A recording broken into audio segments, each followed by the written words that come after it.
Israel കൊന്നുതള്ളുന്ന പിഞ്ചുമക്കൾക്കൊപ്പം ചേർന്നു നിന്നതിന് കൂട്ട സൈബർ ആക്രമണവുമായി Sangh Parivar. All eyes on Rafah ക്യാമ്പയിനിന്റെ ഭാഗമായ നടൻ ദുൽഖർ സൽമാൻ ഉൾപ്പെടെയുള്ളവർക്കു നേരെയാണ് സംഘപരിവാർ പ്രൊഫൈലുകളുടെ ആക്രമണം. ഇതിന് പിന്നാലെ Indian cricket team captain Rohit ശർമ്മയുടെ ഭാര്യ ഋതിക സജ്ദെ തന്റെ പോസ്റ്റ് പിൻവലിച്ചു.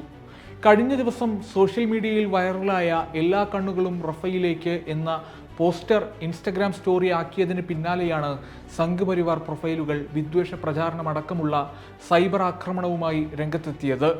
വലിയ തോതിലുള്ള സൈബർ ആക്രമണത്തിന് പിന്നാലെ ഋതിക പോസ്റ്റ് ഡിലീറ്റ് ചെയ്യുകയായിരുന്നു. എപ്പോഴെങ്കിലും കാശ്മീരി പണ്ഡിറ്റുകളെക്കുറിച്ച് അവർ സംസാരിച്ചിട്ടുണ്ടോ?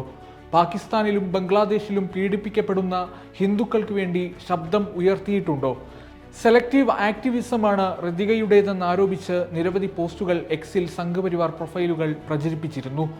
വിരാട് കോഹ്ലി സ്ഥിരമായി ക്ഷേത്രം സന്ദർശിക്കാറുണ്ട്. MS ധോണി സ്ഥിരമായി ഭഗവത്ഗീത വായിക്കാറുണ്ട്.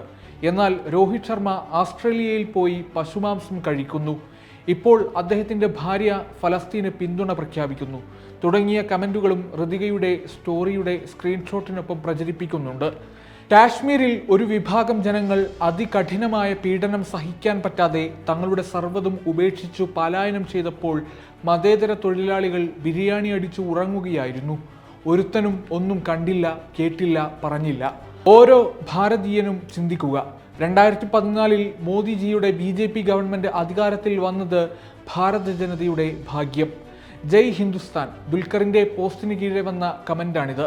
ഒക്ടോബർ 7 ഇസ്രായേലിൽ കയറി അല്ലാഹു അക്ബർ വിളികളോടെ 1400 നിരപരാധികളെ കൂട്ടക്കൊല ചെയ്തപ്പോൾ, കുഞ്ഞുങ്ങളെ കഴുത്തറുത്ത് കൊന്നപ്പോൾ, സ്ത്രീകളെ ബലാത്സംഗം ചെയ്തു കൊന്നപ്പോൾ ഈ രോഷമൊന്നും കണ്ടില്ലായിരുന്നു എന്ന് മാത്രമല്ല, ഇവിടെ ആഘോഷമായിരുന്നു. അപ്പനേക്കാൾ വലിയ വിഷമാണ് മകൻ എന്നേ പറയാനുള്ളൂ. ഇതാണ് മറ്റൊരു കമന്റ്. റഫയിലെ ടെന്റുകളിൽ ഇസ്രായേൽ സൈന്യം നടത്തിയ ക്രൂരതയ്ക്കെതിരെ വലിയ പ്രതിഷേധ ക്യാമ്പയിനാണ് സോഷ്യൽ മീഡിയയിൽ നടക്കുന്നത്.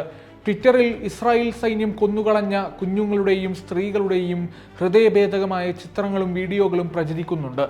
റഫയിൽ സയനിസ്റ്റ് സേന ജീവനോടെ ചുട്ടിരിക്കുന്ന പിഞ്ചു ജീവനുകൾക്കായി ആരംഭിച്ച സോഷ്യൽ മീഡിയ ക്യാമ്പയിനിൽ മലയാളം മുതൽ ബോളിവുഡ് വരെ നിരവധി നടീനടന്മാരാണ് പങ്കാളികളായിരിക്കുന്നത്. ഓൾ ഐസ് ഓൺ റഫ എന്ന പോസ്റ്റർ ഇൻസ്റ്റഗ്രാമിൽ 24 മണിക്കൂറിനുള്ളിൽ 10 മില്യണിലധികം ആളുകളാണ് ഷെയർ ചെയ്തിരിക്കുന്നത്. ഒപ്പം എക്സിൽ ഇതേ ഹാഷ്ടാഗ് ട്രെൻഡിങ്ങിലുമാണ്. സിനിമാ മേഖല മാത്രമല്ല, രാഷ്ട്രീയക്കാരും കായിക താരങ്ങളും യുവാക്കളും വിദ്യാർത്ഥികളും അടക്കം മിക്കവരും സ്റ്റോറിയാക്കി പ്രഖ്യാപിച്ചിരിക്കുകയാണ് തങ്ങളുടെ ഫലസ്തീൻ ഐക്യദാർഢ്യം.